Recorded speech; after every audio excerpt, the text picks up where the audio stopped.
Alors, les équations différentielles. Donc, on va faire en premier les équations différentielles du premier ordre, puis celles du second ordre, et on fera à chaque fois l'exemple qui correspond à l'équation différentielle. Première équation différentielle du premier ordre.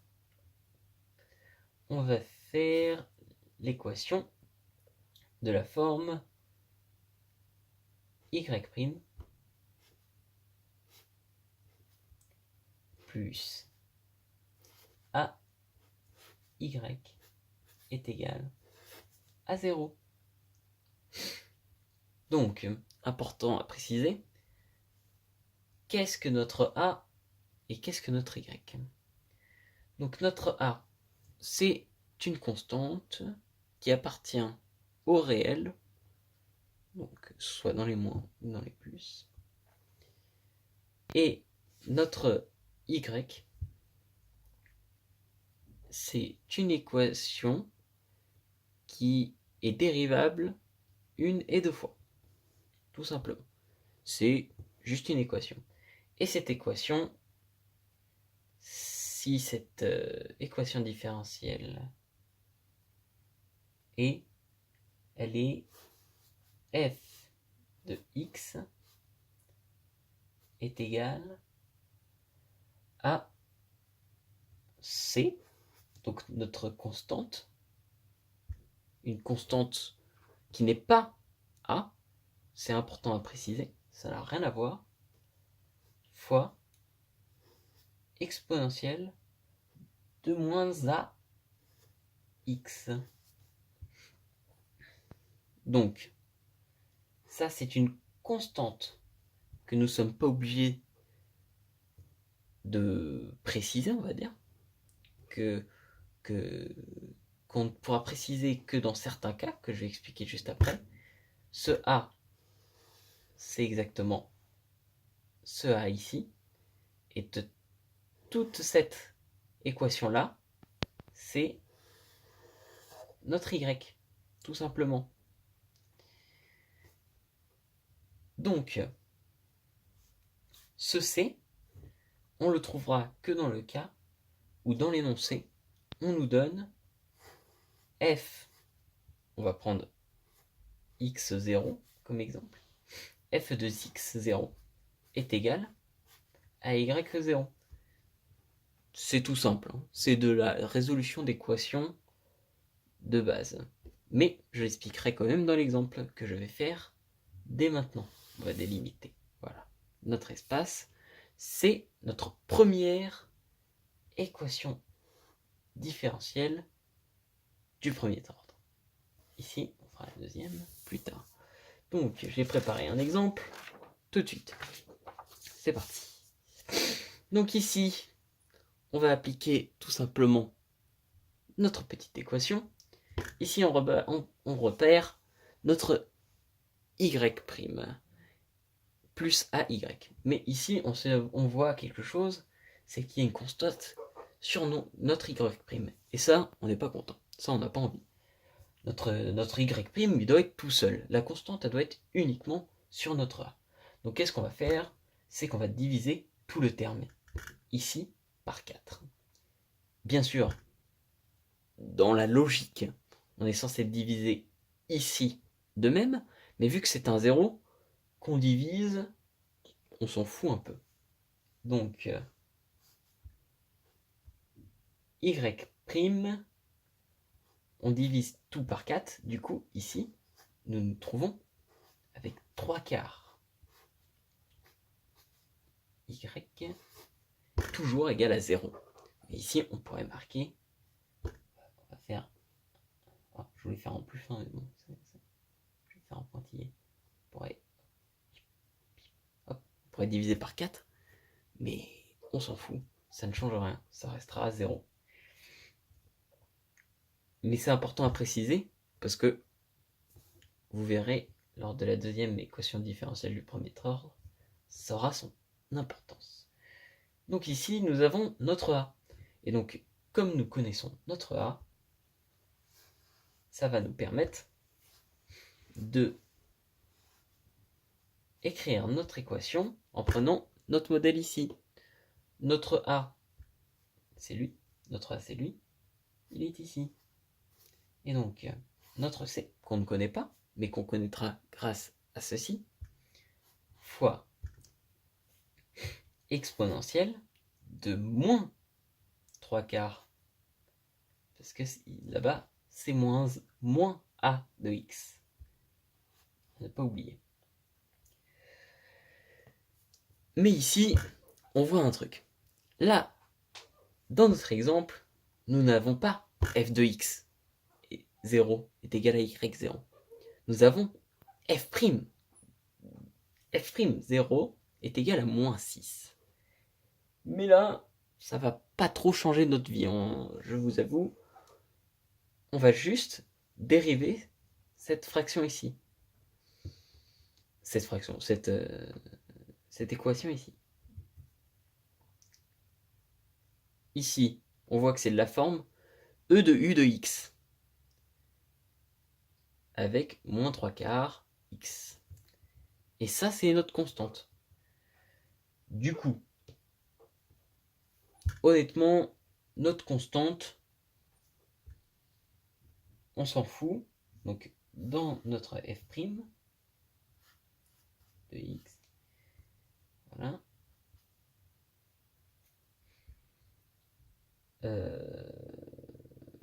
Voilà. Ici, c'est, on le fait fois et on le laisse dehors. C'est une constante, elle touche rien, elle n'a aucune importance dans notre dérivée. Et ici, ce qu'on va faire, c'est qu'on va utiliser nos fameuses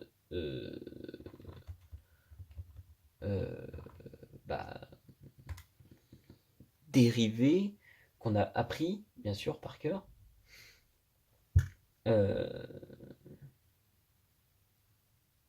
On a u de x ici.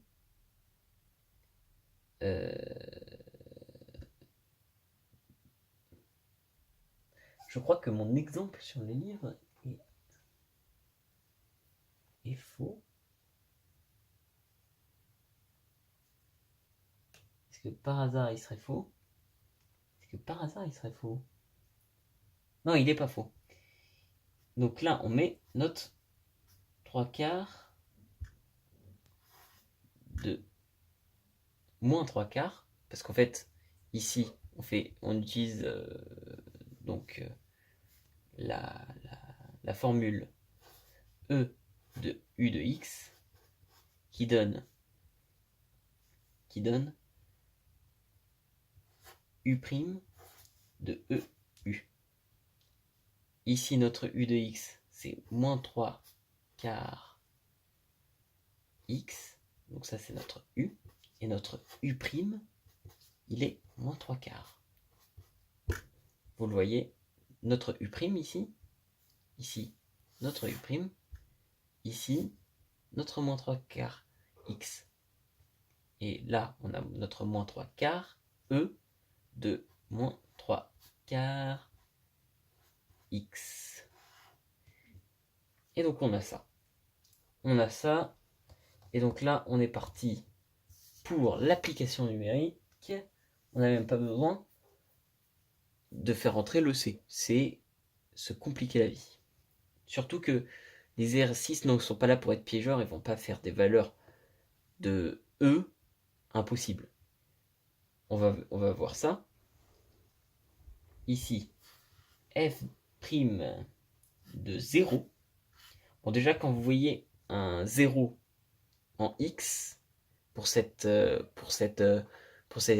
équations, vous êtes content parce que vous savez qu'un 0 en exponentielle, vu que là, ça sera forcément 0 vu que c'est une multiplication, et ben ça vaudra forcément 1. Moins 3 quarts exponentielle de, du coup, moins 3 quarts fois 0. Donc comme je vous dis, quand c'est 0, on est content. Et ça, bien sûr, tout ça, c'est égal à moins 6. il a pris un peu du bide mon moins 6, mais bon. Donc ici, ce qui nous reste, c'est C fois moins 3 quarts. Parce que ici, ça fait moins 3 quarts fois 1. Donc on peut marquer, encore une fois, fois 1. Mais bon, c'est pas important. Honnêtement. Est égal à moins 6. Et ici,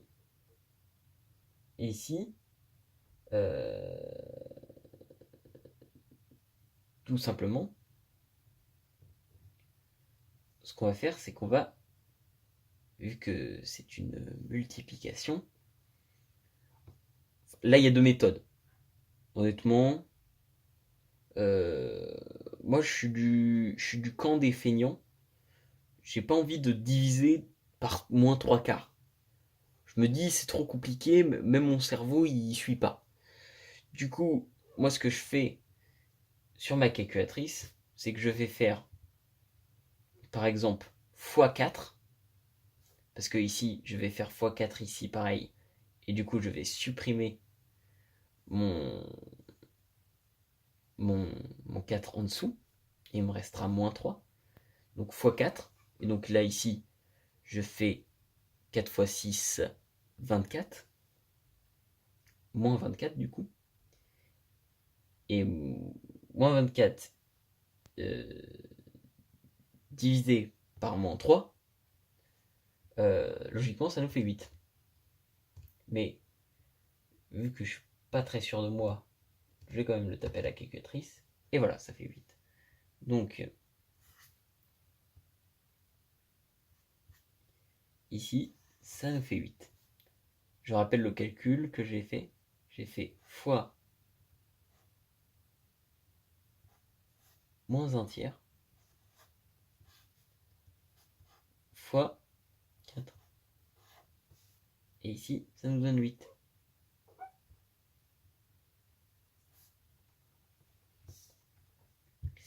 Donc, on repart sur notre truc.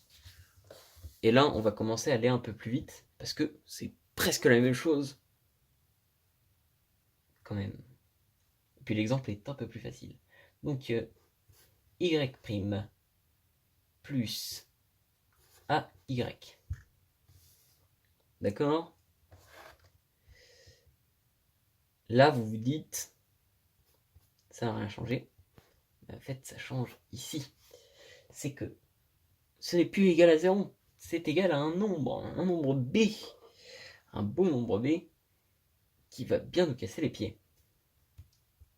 Donc ici, même dada, on va dire. Notre f de x, donc notre y, il est égal à toujours notre c, notre copain le c, moins a de x, toujours la même chose, mais encore une fois, ici, nous avons notre copain le b et notre copain le a. Et donc là, bonjour, on va dire. Notre B ici, notre A ici, et notre A il est aussi ici, avec un moins devant. Ici il n'y a pas de moins devant. C'est là les erreurs assez faciles, on va dire. Et ici on aura le même cas, c'est-à-dire qu'il nous faut juste un x0 pour trouver les deux. Un seul, pas besoin de plusieurs. Et donc, c'est parti. Bon, celui-là, hop. Et c'est parti pour l'exemple. Donc, ici, toujours les mêmes problèmes qu'on avait tout à l'heure, c'est-à-dire qu'on est avec 2, mais sur le y'. Et ça, on n'a pas envie. Nous, on veut que ce soit sur le y. Donc, on va tout diviser par 2. Mais là, on va diviser aussi le 1,5 par 2. Et diviser 1/2 par 2, ça fait un quart. C'est pour faciliter le calcul hein, que je vous fais ce raccourci, même si vous n'avez pas trouvé directement, c'est pas grave. Hop, et là, ça fait un quart. Enfin, si vous coupez une moitié en deux, vous aurez un quart. C'est ça qu'il faut vous dire. Donc, ici, nous avons notre joli A, notre joli B. On va même les marquer ici. A est égal à 1/2 et B est égal à 1 quart. Ici, nous allons du coup poser notre joli copain qui est notre définition exponentielle de moins la 1/2 x plus donc 1 quart sur 1/2. Bon, là je veux bien vous croire, c'est pas très pratique à utiliser tout ça. Du coup, on va le simplifier tout ça en l'appelant c fois exponentielle de moins 1/2 x plus là, divisé, ça revient multiplier par son inverse. Donc on multiplie le 2 par le 1 par le 4, et on trouve 2 quarts, et 2 quarts, c'est 1/2. Ou de bus. Voilà.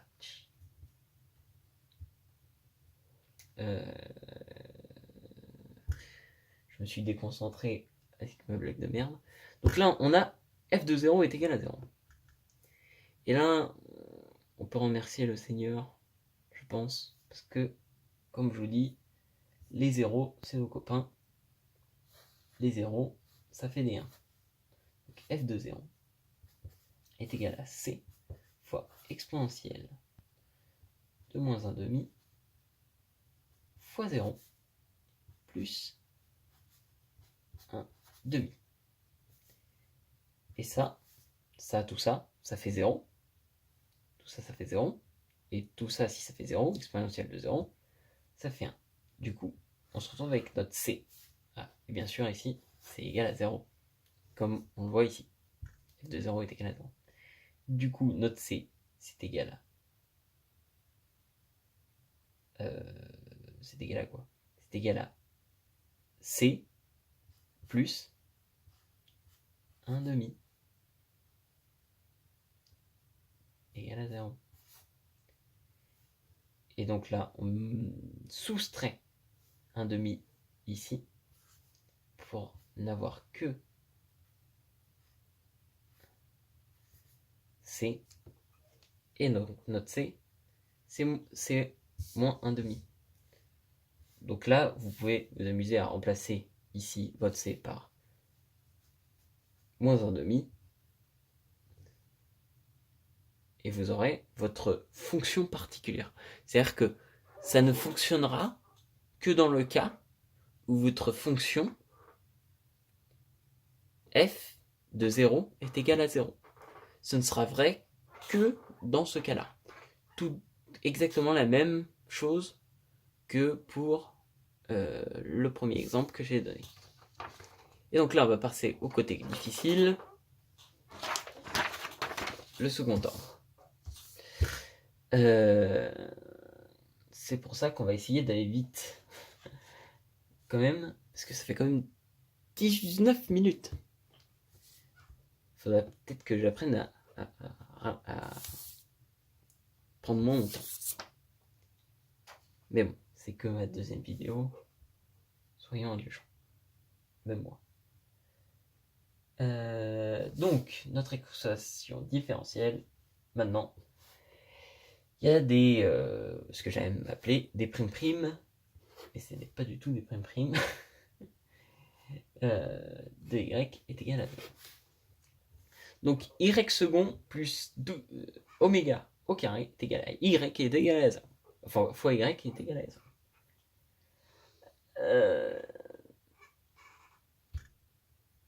Ici, je vais vous donner la fonction de y Et après, on trouvera notre problème, on va dire, entre guillemets.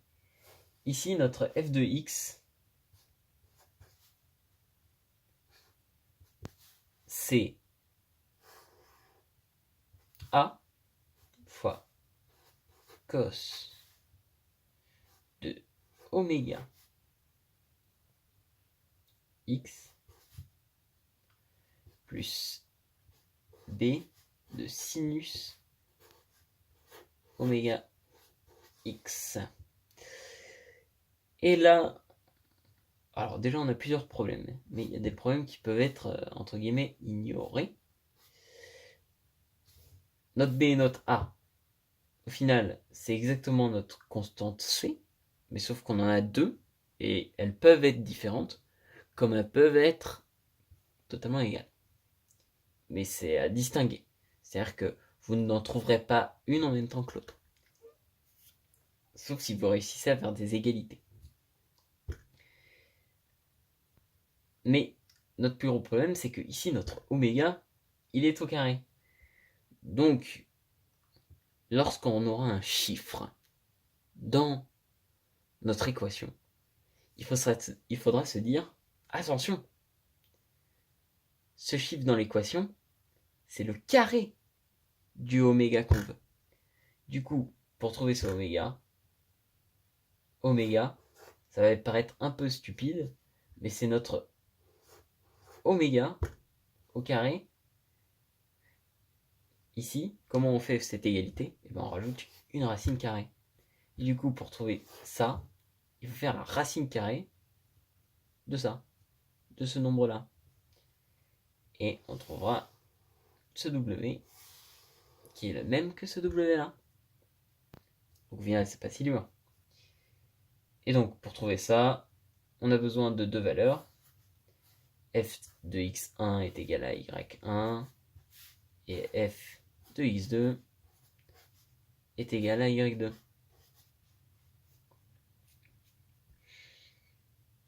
J'ai envie de dire, tout simplement.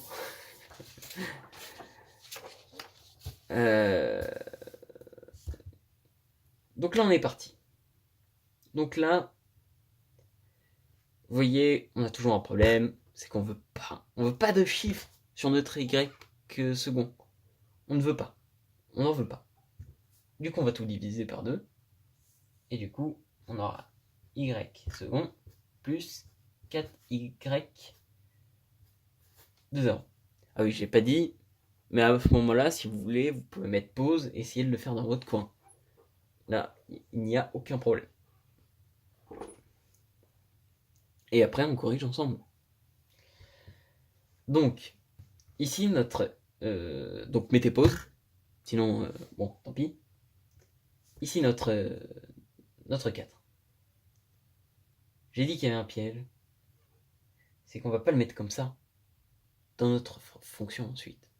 Il faut faire sa racine carrée. Donc, racine carrée de 4 pour trouver oméga. Parce que là, lui, au final, même si c'est pas très intuitif, c'est oméga au carré. Et quand on y a réfléchi, on peut se dire, bah oui, par exemple, c'est 2 au carré. C'est moins 2 au carré. Bon, pour le coup, on va prendre 2 au carré. Parce que nous, ce qu'on veut, du coup, c'est, comme j'ai dit tout à l'heure, racine de oméga au carré. Donc, racine de 4, qui est égale à 2. Et donc, notre oméga, ce n'est pas 4, c'est 2. Parce que 4, c'est notre oméga au carré. Donc, f de x, ici, est égal à a fois cos de 2x plus b fois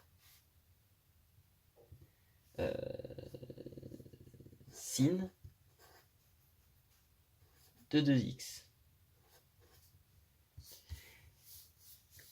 Et donc là, ça peut être un peu long, parce que on va devoir remplacer ça. 2pi sur 4 est égal à racine de 2. F de pi sur 4 est égal à racine de 2. Donc, f de pi sur 4. J'ai besoin d'avoir une deuxième feuille que j'ai à chercher après. Parce que je ne pourrais pas tout faire sur cette fiche. Ici, notre pi sur 4. Donc, nos A, toujours, cos de 2pi sur 4, du coup. Je vais prendre mon temps quand même pour détailler, même si la vidéo est longue. Vous pouvez faire des pauses, etc. C'est pas comme un vrai cours. 2pi sur 4. Voilà. Et donc, ici, on voit un truc. C'est déjà, on peut simplifier tout ça. Parce que 4, c'est 2 fois 2. Donc, c'est cos de pi sur 2. B fois sin de pi sur 2. Donc ici, on sait que cos de pi sur 2, quand on le place dans un cercle trigonométrique, cos est nul. Cos est égal à 0. Du coup, toute cette partie-là, elle est égale à 0. Ce qui nous arrange globalement. Ah oui, et j'ai oublié de préciser que tout ça est égal à racine... pas ici. Tout ça est égal à racine de 2. Bien sûr, parce que sans résultat, c'est un peu chaud de faire une équation. Et ici, notre B, et bah, il est fois 1. Parce que sin de pi sur 2, c'est égal à 1. Vous pouvez vérifier à la calculatrice. Je vais pas le faire, j'ai assez confiance en mes résultats, même si des fois je fais quelques bêtises. Mais ça, j'ai l'air de maîtriser. Donc, notre B est égal à racine de 2. Et là, globalement, ça va être la fête du slip. Pourquoi ? Parce que f' de pi sur 8 est égal à 0. Et là, on voit ceci, f' avec nos cosinus. Et là, on panique. Là, globalement, on panique. Donc, je vais prendre ceci.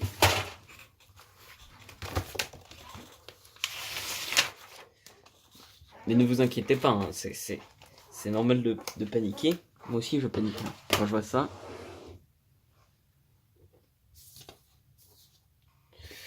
Ce n'est pas le plus simple à appréhender du tout. Parce que ça fait appel à des connaissances en dérivation assez complexes, au final. Rien à voir avec les nombres complexes. Hein. Pas encore. Alors. Donc là, ce qu'on veut, c'est notre f'. On va remarquer notre f de x. Est-ce que vous voyez toujours ? Oui, vous voyez toujours.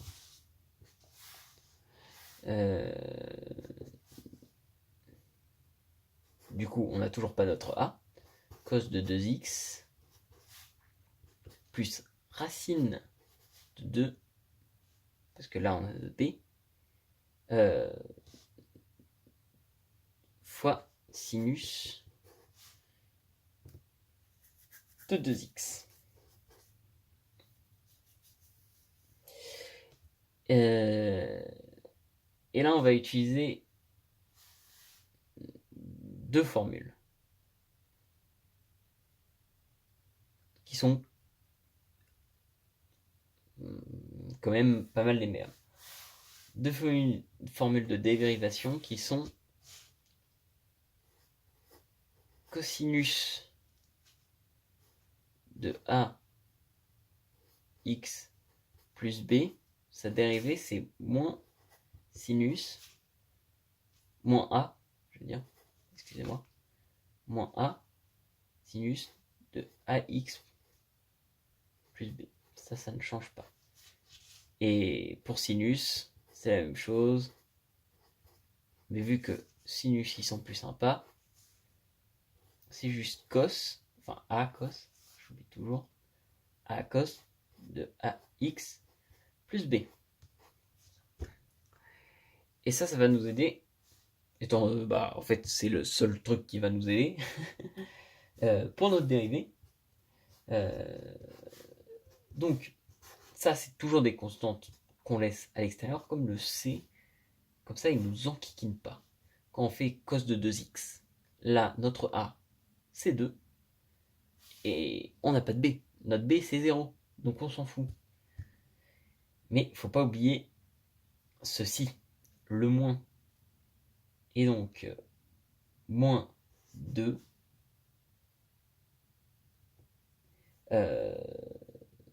sinus de 2x, du coup,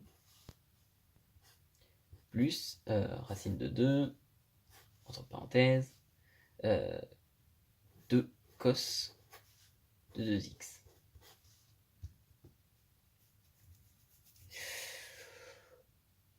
Donc là, on peut se dire, mais c'est un peu le bordel. Et là, je vais vous répondre, oui, mais on va s'en sortir, ne vous inquiétez pas. On va remplacer tout simplement notre x par notre pi sur 8. Donc, f de pi sur 8, comme je disais, est égal à a fois, entre parenthèses, moins 2 sin de 2 pi sur 8. Donc là, ça simplifiera, tout comme ici, où ça simplifiera de même. Et de façon très similaire. Ici, notre 8, c'est 2 fois 4. Du coup, fois moins 2 sin 2 pi sur 4 plus racine de 2 cos de pi sur 4. Et là, notre fameux pi sur 4, je vais pas me tenter de le résoudre, ce n'est pas mon fort. Nous avons un outil bien plus pratique qui s'appelle la calculatrice.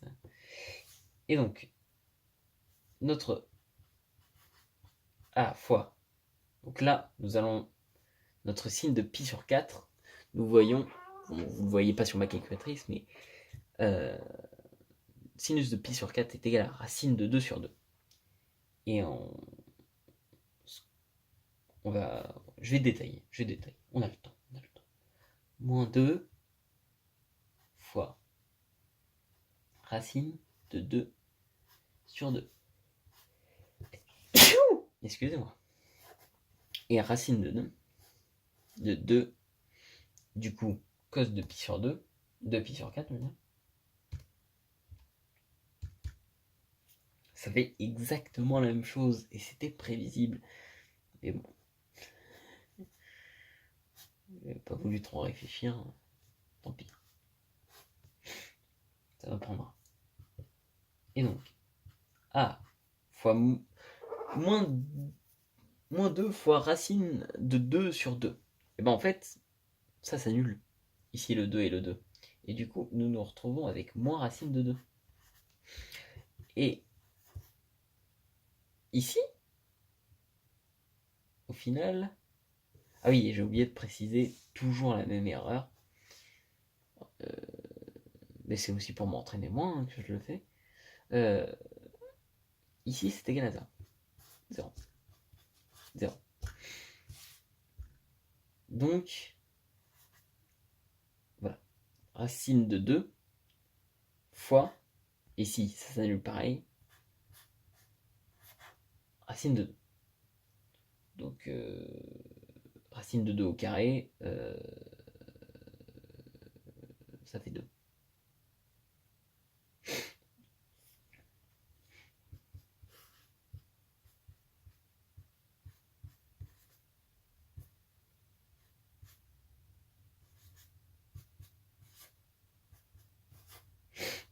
Et donc, ici, logiquement, a fois moins racine de 2, moins 2, parce que je vais passer le 2 ici, en soustrayant ici par 2 et ici par 2, donc moins 2. Et ici, je vais diviser par moins racine de 2, ce qui va me donner 2 sur racine de 2.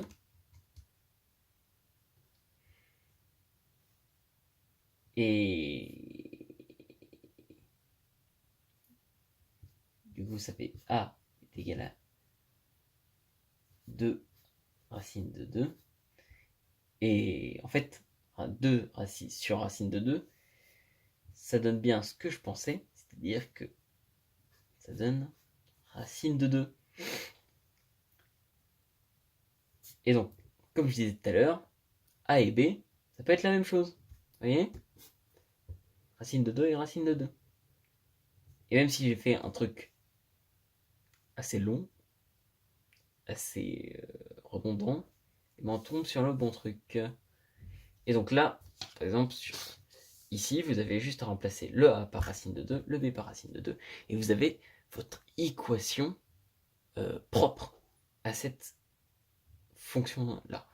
Mais comme je vous dis, si vous changez f de pi sur 4, je raconte des bêtises, mais que vous trouvez un demi, par exemple, ce n'est plus la même équation. Et A et B changeront. Tout simplement. Ou pas. Vous de voir. Donc voilà. 37 minutes de vidéo. Pas mal. Soyez indulgents. C'est comme ma deuxième vidéo. J'essaie de m'améliorer. Allez. Bonne chance.